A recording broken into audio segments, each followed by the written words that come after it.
Assalamualaikum warahmatullahi wabarakatuh. Alhamdulillahirrabbilalamin. Wassalatu wassalamu ala asrafil anbiya wal mursalin Nabiyina Muhammadin wa ala alihi wa ashabihi wa man tabi'ahum bi ihsan ila yaumiddin, amma ba'du. Anak-anakku kelas 5 yang dirahmati Allah Subhanahu wa taala.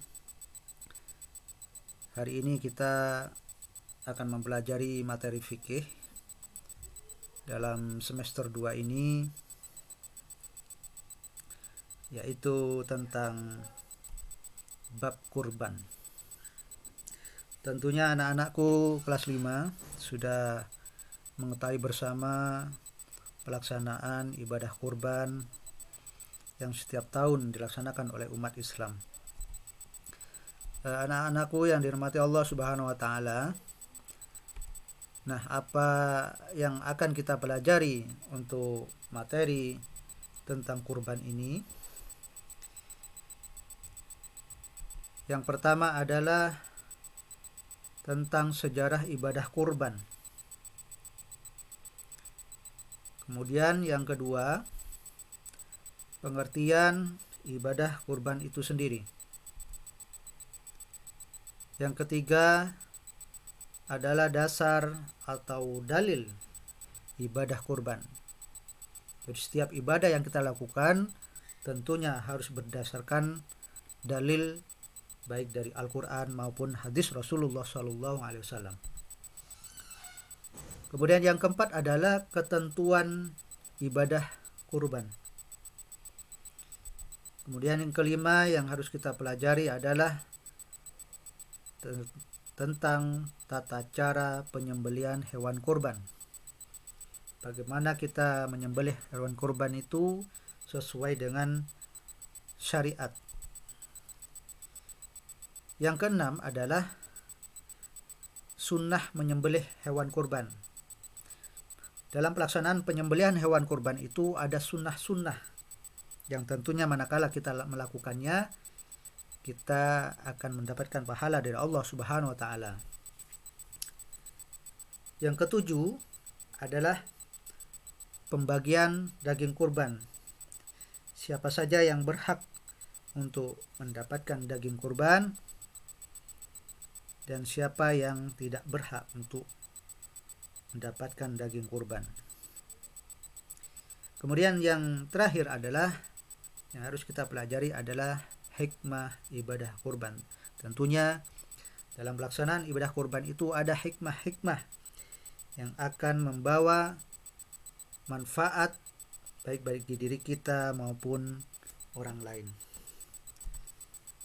Baik anak-anakku, yang pertama yang harus kita pelajari adalah tentang sejarah ibadah kurban. Nah, bagaimana itu?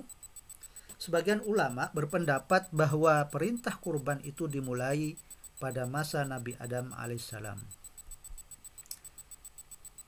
Allah Subhanahu wa taala memerintahkan kedua putra Nabi Adam alaihissalam, yaitu Habil dan Qabil, agar berkorban untuk mendapatkan pasangan hidupnya, yaitu Iklimah dan Labudah.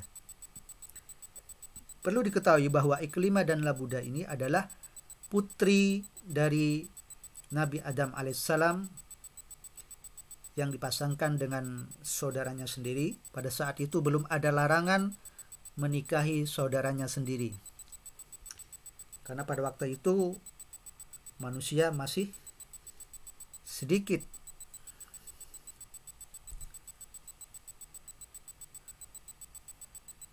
Habil memberikan persembahan binatang ternak yang terbaik untuk dikorbankan kepada Allah Subhanahu wa taala.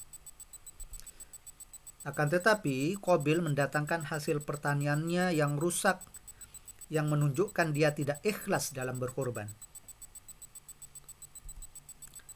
Nah, kurban Habil diterima karena keikhlasannya, sedangkan kurban Qabil tidak diterima oleh Allah Subhanahu wa taala karena ketidakikhlasannya dalam berkorban. Namun, pelaksanaan kurban yang dilakukan oleh kedua putra Nabi Adam alaihissalam bukanlah landasan akan perintah penyembelihan hewan kurban dalam Islam. Nah, bagaimana sejarahnya? Kurban dalam sejarah Islam dimulai pada masa Nabiullah Ibrahim alaihissalam. Bermula dari mimpi Nabiullah Ibrahim alaihissalam yang diperintah untuk menyembelih putranya yang bernama Ismail alaihissalam. Pada mimpi pertama, Nabiullah Ibrahim alaihissalam tidak percaya dan menganggap itu bisikan dari setan. Namun mimpi itu berturut-turut sampai 3 kali. Nah, baru mimpi yang ketiga inilah Nabiullah Ibrahim alaihissalam percaya bahwa mimpi itu adalah datangnya dari Allah Subhanahu wa taala. Akhirnya bagaimana? Mimpi Nabi Ibrahim untuk menyembelih putranya Ismail alaihissalam dilaksanakan pada tanggal 10 Dzulhijjah, yang pada saat itu usia Ismail alaihissalam 7 tahun.